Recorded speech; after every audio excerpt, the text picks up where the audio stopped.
premier d'entre eux, on va commencer par le producteur, évidemment, de l'exposition Jurassic World, c'est Pascal Bernardin. Pascal, venez me rejoindre. Votre micro est là, sur cette chaise.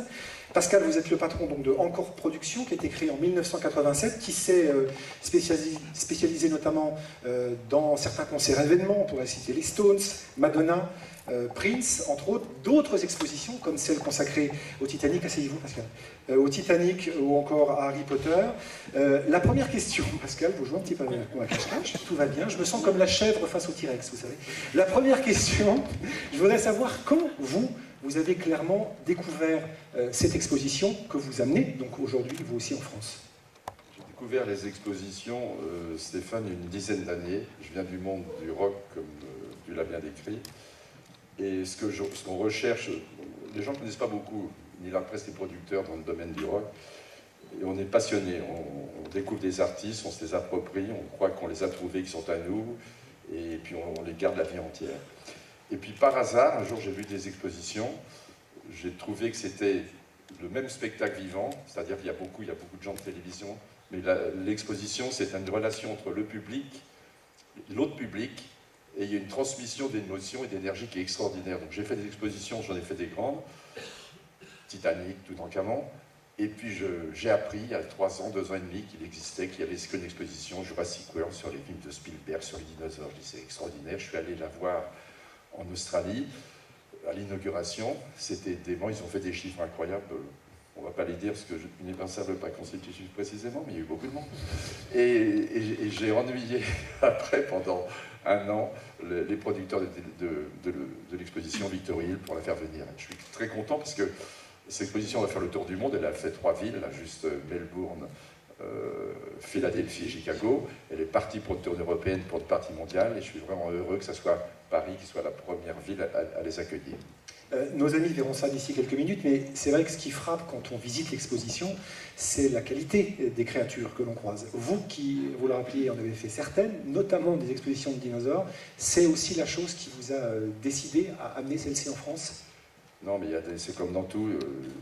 Producteur, quand toute ta vie tu cherches à faire les Rolling Stones, tu cherches à faire Michael Jackson, tu cherches à faire Madonna. Moi j'ai fait les plus grands concerts dans les plus grands endroits, dans le Parc de Sceaux, Parc des Princes. C'est des choses, là tu cherches, qu'est-ce qu'il y a tout à coup sur le marché? Il y a 2-3 grandes expositions. Il y a Harry Potter qui fait le tour du monde, puis il y en a une, tout à coup il y a celle-là, Jurassic World, avec à la fois, ce qui est bien c'est que non seulement, une exposition ça doit raconter une histoire. On va dans une exposition pour prendre un message et on suit. Là, il y a un parcours. Vous êtes traité en guest VIP, vous faites tout le tour de l'exposition. Tout est fait à l'identique dans le film. On se retrouve dans le film. On est dans un vrai studio de cinéma. On est dans le film. Et c'est ça ce qui est difficile à trouver, c'est qu'une fois tous les 2, 3 ou 4 ans, on arrive à trouver un produit qui sort de l'ordinaire. Cette exposition sort de l'ordinaire. Je préfère remercier tout de suite aujourd'hui les 300 personnes qui ont travaillé pour la création, que ce soit les Américains, les Français, on ne voit pas le boulot que c'est, mais de pièce en pièce, c'est une illusion, et j'espère qu'elle va rencontrer le succès escompté. En tout cas, moi, j'ai pris un plaisir fou à la découvrir dans ses entrailles, puisqu'on a dû tout traduire, tout relire, et je suis extrêmement heureux donc de la présenter aujourd'hui. Comment expliquez-vous, vous, sur le fond, le fait que le public, depuis tellement d'années, et on va le voir sans doute encore ici à la Cité du Cinéma, soit autant fasciné par ces dinosaures dont on nous parle depuis la nuit des temps, que l'homme n'a jamais croisé évidemment dans son histoire, et pourtant ça fait partie des êtres vivants les plus iconiques, auxquels l'être humain s'intéresse le plus. Comment vous l'expliquez? J'en ai aucune idée, ça c'est une bonne question pour Jacques après. Moi je ne sais pas du tout pourquoi, moi je sais que le public est fasciné par les expos, c'est un nouveau métier que plein de gens ne connaissent pas. On appelle aux États-Unis edutainment, education entertainment, donc c'est en fait de l'éducation divertissement. Et pour moi, c'est une complémentarité du spectacle vivant. Je continue à faire du spectacle vivant, mais je suis très heureux de faire ces expositions. J'en fais même tourner en Europe entière aujourd'hui. Et après, il faut demander aux paléontologues ou aux spécialistes pourquoi. Moi, je croyais, il y a encore quelques années, que l'homme avait côtoyé le dinosaure. On avait des petits dinosaures chez soi ou pas. J'ai compris qu'il y avait 200 millions d'années qui nous séparaient, donc voilà. On rappelle juste les quelques éléments clés de cette exposition, les dates d'ouverture. Ça commence ce samedi. 14 avril au 2 septembre, ouvert bien sûr tous les jours, de 10h à 19h. Les expositions, on les vend par des billets.